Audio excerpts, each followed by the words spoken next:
King Edward, Part 2. Chapter 2. Reunion at First Hold. Edward woke to a red sky. The sun was just peeking over the western mountains. They were nearing a glittering tower, fire flashing from every facet. The dragon veered to fly nearer and shot a long blast of flame. A light flashed several times from the tower's top as they dropped suddenly. Edward's stomach felt very peculiar. He sighed and stirred and felt Morelin shift so that his right arm now held Edward. He stretched and yawned. Not much longer now. It's several days by horse from the Crystal Tower to First Hold, but I judge that Akatosh will have us there within the hour. We're not stopping at the tower? Eirik, do not use that name so lightly, not even to me. The Archmagister will not return for days yet. Unicorns are brothers to the wind and travel as fast, even burdened, but not as fast as dragons fly. You see the elven homeland at dawn from the back of a dragon. Count yourself fortunate among men. Edward's gaze roamed the deep green woods and rugged hills. There was no sign of habitation. It's lovely, he said politely, but not so beautiful as High Rock, he added out of loyalty and truth. Are there no towns or villages or farms? The firstborn live nestled deep in the trees, and they do not tear up the earth and plant anew, but take gladly what Oriel offers and make return. Ah, the green smell of growing things. Indeed, the air was as heady as the wine Edward used to sip from his father's cup before. I'm hungry. I expect so. A bit of shifting, and Moreland's left hand produced a small leaf-wrapped package. The dusky hand was large and strong, and looked neither human nor animal. Edward stared at it with revulsion, then took the package gingerly so as not to touch the hand. He felt Moreland stiffen, and the hand that held Edward relaxed its grasp a bit. Edward felt ashamed of his reaction. It was neither kind nor wise to give offense in the circumstances. Moreland could quite easily drop him overboard. I need to bathe, but so do you, he said stiffly. Moreland was deliberately misinterpreting the reaction, Edward knew. Yes, I'm very dirty. Edward bit into the cake, which proved much better than it looked. My lady mothers used to seeing me like this, at least she used to be, but perhaps I should bathe first. I think you will not be offered that choice. Ah, at last. The dragon spread his wings, sent a huge gout of flame soaring skyward, and dropped to earth in a large clearing. The landing was abrupt and jarring. Elves appeared quite suddenly and arms reached up to take him and Shag, who woke at last, ran frantically in circles, and then sat panting at Edward's feet. A tall elf with fiery hair like copper greeted them formally. Greetings, my lord king. Your lady wife awaits you. Prince Edward, I welcome you to the land of the firstborn on behalf of all its people. May your stay here prove pleasant and productive. Morelin nodded deferentially. Thank you, my host. My queen has waited long enough. We will go to her now. Moreland's hand on his shoulder steered Edward toward the largest tree he'd ever seen. The trunk was hollow. Steps inside led up. Openings gave out onto more steps and bridges along and among the mighty branches. They proceeded along these until they reached a large canopied platform, furnished with seats and chests as if it were a room. A golden-skinned woman smiled at them and waved them in, then left. A tall, slender, pale-skinned, dark-haired human woman paced toward them, her eyes on Edward. Only Edward. Why did you leave us? The cry came from deep inside, ringing through him. It stopped her several paces from him. Now her eyes lifted to Morelin, who said in a harsher tone than Edward had yet heard from him, Thou wilt address thy mother with respect, cub. A glancing blow made his eyes water. Aliera crossed quickly to Morelin and placed her hands on his chest. Greeting, my husband. All praise to Natorgo for bringing you and my son safely to me. Thank also the Lord of the Dragons and the Bandit, who could not have lifted the boy more neatly himself. The Archmagister had somewhat to do with it as well. Morland's dusky hands came up to hold her bare arms lightly and tenderly. He laughed, looking relaxed and happy. But the hands against his chest formed a barrier as much as a caress. I am blessed indeed, but it has been long since my son and I have spoken. We may find words more easily if we seek them alone together. Morland's smile vanished instantly. Are words then a thing which two can find more easily than three? Well, perhaps. At times. Wife. He turned on his heel and left.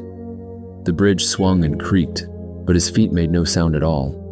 Aliera watched after him, but he did not look back.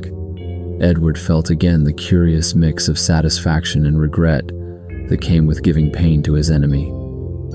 Edward, my son, come and sit by me.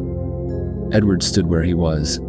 Madam Mother, I have waited many years and traveled many leagues to have an answer. I will wait no longer, nor go one step further. What have you been told? That you were most treacherously kidnapped by night with the aid of magic, while my father slept, trusting in the honor of his guest. Your father told you that, and Morland said that you came full willing. I would hear what you say. Would you hear why I left your father, or why I did not take you with me, having chosen to go? Edward paused, thinking. Madam, I would hear the truth. Therefore I must give the truth. I would hear why you left me behind. The other, I think I know, as much as I can or would know, unless you wish to tell me more or other. The truth? Truth is not a single thing existing apart from those who apprehend it. But I will tell you my truth, and perhaps then you may arrive at your truth. Aliera walked back to a softly pillowed chair and composed herself. Nearby, a small ruby-colored bird settled on a branch and trilled an accompaniment to her soft voice. My parents arranged my marriage as is the custom of our homeland. I did not love Corsair, but in the beginning I respected him and tried to be a good wife. He did not care for me, nor did he take care, and so he lost my respect, and I died a little each day, withering like an untended plant. I was happy only with you, but Corsair thought I was making you too soft. Womanish, he said, and so after your third birthday, I was allowed to spend only an hour each day with you. I listened to your cries and sat weeping, without heart for anything. Finally, you ceased crying and asking for me, and my heart was left empty. I formed the habit of walking and riding much of the time, alone save for a guard or two. Then Morland came. He wanted to mine for ebony in the Rothgarian mountains. The land he wanted to use was part of my dowry. He was willing to train our people in the arts of its use and even to give them weapons of dark elf making. In return, our people were to aid him in keeping the goblins away and allow him to form a colony of his people in High Rock. Corsair had no use for the land, and he wanted the weapons very much indeed. There are none better. So he favored the proposal. There were many details to be discussed and arranged, and it fell to me to conduct these negotiations. Corsair despises dark elves, and he was jealous of Moralen, who was already famed as the finest fighter in all Tamriel. But Moralen is more than a skilled fighter. He's well-read and interested in everything under the sun. He sang and played as if taught by Geoffrey and Jim Say both. He was a companion such as I'd only dreamed of. That and no more, I swear. We both loved to be outside, so our discussions took place while riding and walking, but always accompanied by his men and Corsairs. When all was arranged, Corsair gave a great feast to celebrate the treaty. All of High Rock nobility came, and many from other provinces. At the end, Corsair was deep in his cups and let fall an insult that could only be washed out in blood. I had long since retired with the other ladies, so I know not what it was, but I'd heard enough in private to know that Corsair had a store of such to choose from. Moralen gave the challenge, and gave Corsair until noon, that he might recover such wits as he had. Then Moralen came to me, alone in my chamber, and told me what had befallen. Milady, I think he will choose your brother as his champion. In any case, There will be a river of blood between us that may not be crossed in this life or any other. I can live without your love, but I would not have your enmity. Come with me now, as wife or honored guest, as you choose, and you shall serve as blood price instead of your kith or kin. And there, in the moonlight, in my terror, with my lady sleeping about me, I knew I loved him, doubted that I could live without him, and yet I loved you more. My son, I whispered, I can't. Milady, you must choose. I am sorry. You see, don't you, Edward? If I stayed, it meant my brother's death, his innocent young blood, or your father's, or possibly that of the man I loved, though I counted that most unlikely. Morland's fighting skills alone were supreme, and in an affair of this sort, he would be entitled to call on magic aid as well. We could take him with us, but Morland shook his head sadly. That I will not do. It would go against my honor to part father and son. Leaving love alone, I am trained to duty, Aliera said proudly. Should I have robbed you of your father or your loving uncle? And I thought it likely that Corsair, should he survive, would somehow blame me for the affair and use it as an excuse to put me away. I thought that Corsair would be pleased to have me gone. I knew he wanted the weapons very much. I could trade them for time with you, I thought. All this passed through my mind while Morellan stood waiting, not looking at me. Lady Mara, help me to choose wisely, I prayed. You truly want me as wife? I could bring you nothing but trouble. Aliera, I would have you to wife, and I want nothing but yourself. He shed his cloak and wrapped it round my body, pulling the bedclothes away. Morland, wait, is this right, what I do? Milady, if I thought this wrong, I should not be standing here. Of the choices you are given, this one seems to me most right. He swung me up in his arms and carried me to his horse, and so I left your father's house, clad only in his cloak and riding before him. And wild joy mixed with my sorrow, so that I scarce knew how I felt. That is my truth. Edward said quietly, but he has parted my father and me in the end. With great reluctance, and only because the dragon says that you and your father were in truth already parted in heart. It is only a matter of more leagues, which provide a measure of safety for you. Morellan insisted that you should freely consent to come. You are as free to return any time you wish. Morellan would have just taken me. It was the Archmagister, who insisted that I must consent. He's not a patient man by nature, and he is anxious to do Corsair no harm. Doubtless he felt the discussion could be carried on as well elsewhere.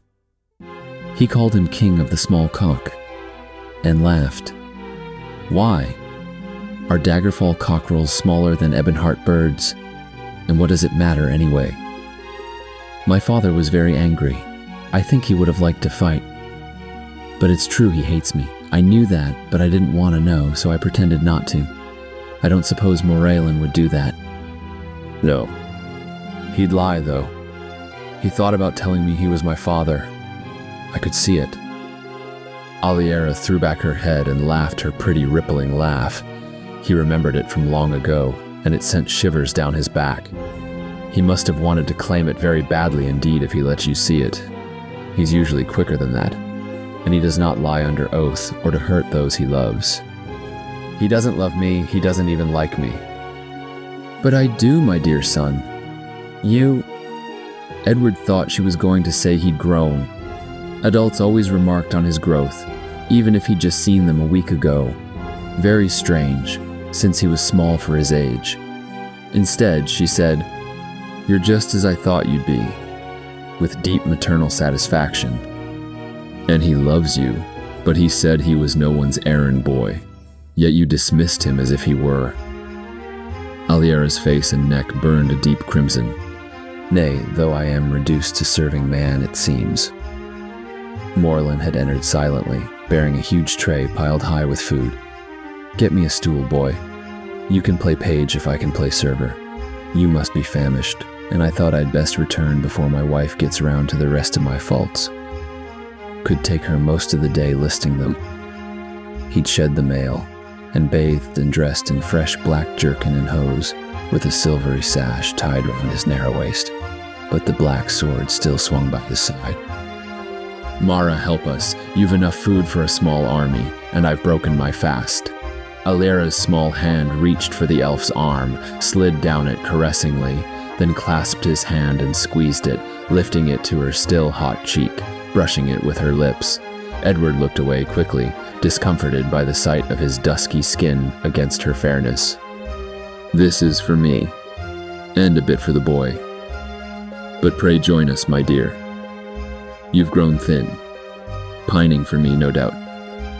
He wrapped a lock of her dark, curly hair around a finger and tugged at it, grinning, then fell on the food like a starving wolf, attacking it with small, silvery weapons, instead of eating with his fingers, as humans did.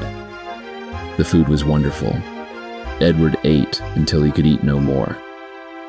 Eavesdropping, he murmured thoughtfully. He'd been mulling over a list of Morland's faults while he ate, and realized too late that he'd spoken aloud. By Zenithar, boy, if you humans will shout your privy conversation all over the treaty, expect me to shut my ears with wool?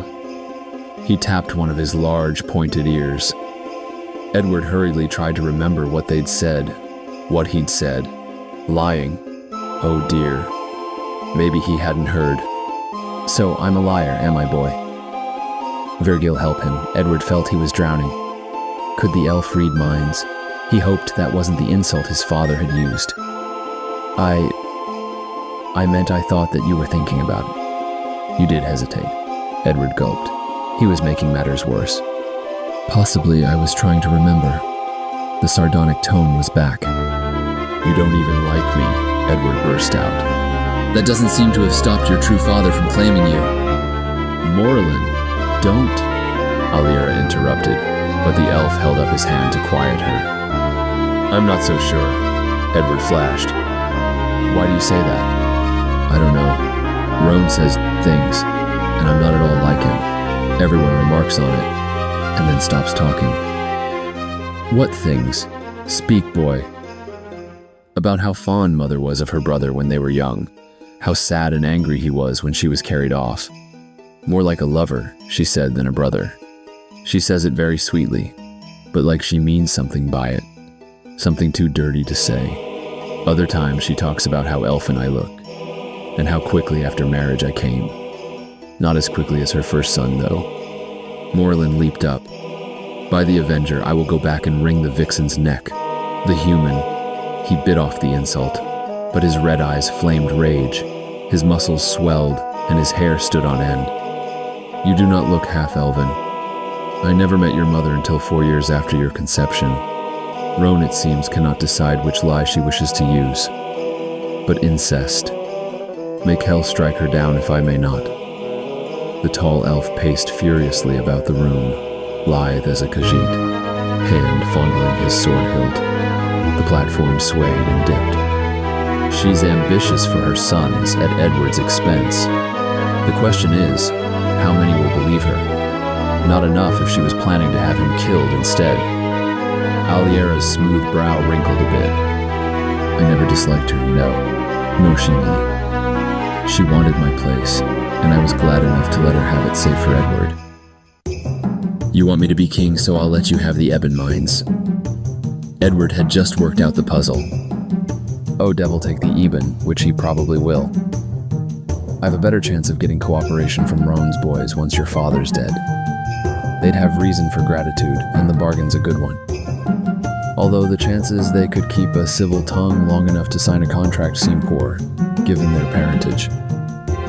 Then why? You don't even like me. Mara, help me. Liking a person is a human concept. One day they like you, the next day they don't. On Turdus, they're back to liking you again. My own wife does this to me, but claims to love me even when she doesn't like me. Except, of course, on the days when she doesn't do either, and talks about joining the Order of Rihanna. Fortunately, that only happens once a year or so. I go hunting until she comes to her senses. You exaggerate. That only happened once, and well, you know it. I remember enjoying the recovery period. Maybe it should happen more often. They grinned at each other. But why do you want me to be king? Edward persisted. I told you. It's Akatosh's notion, and the Archmagister's. I just came along for the ride. Ask them. I shall ask the Archmagister when I see him. An excellent plan. You'll spend a few weeks at the tower before heading north with us. Only that? Does the prospect of spending the winter with your mother and me displease you so much? No, sir. But I agreed to go with Eirik, not you. The words hung unsaid between them. You will in time. A few weeks there now will fit you to begin your training in magic. I can teach you spells, but you need hardening. Your body must catch up to your mind. It is the Archmagister's will. Fighting magic? I want to learn other things. How to call beasts. How to heal and float. You'll learn that, I doubt not. And do you think a fighter can't heal? It's the first spell you'll learn. But a king must know how to fight. I'm not good at it. Dragon's teeth, boy. Exactly why you must learn. If I cannot, you've courage and a clear head and the potential to learn magic. That's more than most people ever have. I can teach you the rest. Edward's head whirled with the unaccustomed praise. I do? I have? You can?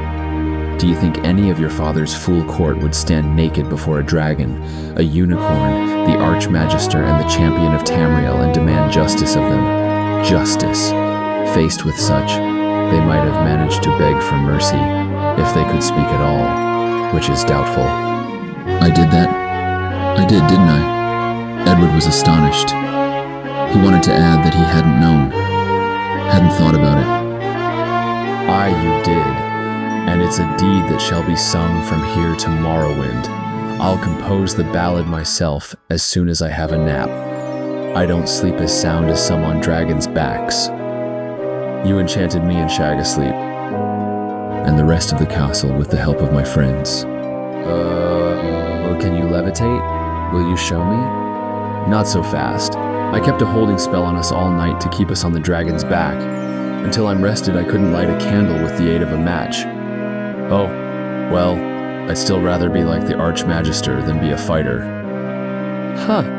It'll be news to the Archmagister that he cannot fight. I hope he'll find time to show you how to wield a staff. No better weapon for early training, and no better trainer. Now, of the four you saw before you, which would you say could best the others? Edward thought carefully for several minutes. Sir, my judgment is poor indeed, but if you would still have my answer, it would seem that the one who claims the title Champion of Tamriel must be the best. Yet must not the Archmagister be your master in magic, and trained to arms as well, it seems. So which should prevail? Could any mortal stand against the dragon's fire and claws and teeth? And I know naught of the unicorn, save that it is fleet, and has a very sharp horn, and hooves as well. So I will guess the unicorn. It had the mildest manner. And since you asked the question, it seems the unlikely answer may be correct. Well answered, youngling. The unicorn would win easily in any single close combat. No mortal or even dragon can move quickly enough to land a blow, and it cannot be burned or touched by any magic or elemental power. Its hooves are deadly, and a single touch of its horn will kill any enemy, although the horn itself will burn away. The most powerful can regenerate it within moments, however. And of the four, the Champion of Tamriel would probably be the loser against any of the others, although the title is no idle boast. Moralen is not accustomed to being so outclassed. My manners may have suffered in consequence. Milord King, I am most deeply in your debt. You have done me great honor and service, if ever. I can repay you, I will. Forgive my brash words and ill manners. I have dwelt among the rude and boorish, and it seems I have no father, unless I may call you so." The elf held his hands out to the boy, who placed his own in them. Edward's feeling of distaste was quite gone, as if by magic the thought drifted through his mind, and then he released his hands and clasped Morlin about his waist. The elf's hands stroked the dark hair and clasped the thin shoulders. "I thank you, my wife. After only 5 years of marriage, you have presented me with a fine son, 9 years of age. Remarkable, in fact, magical.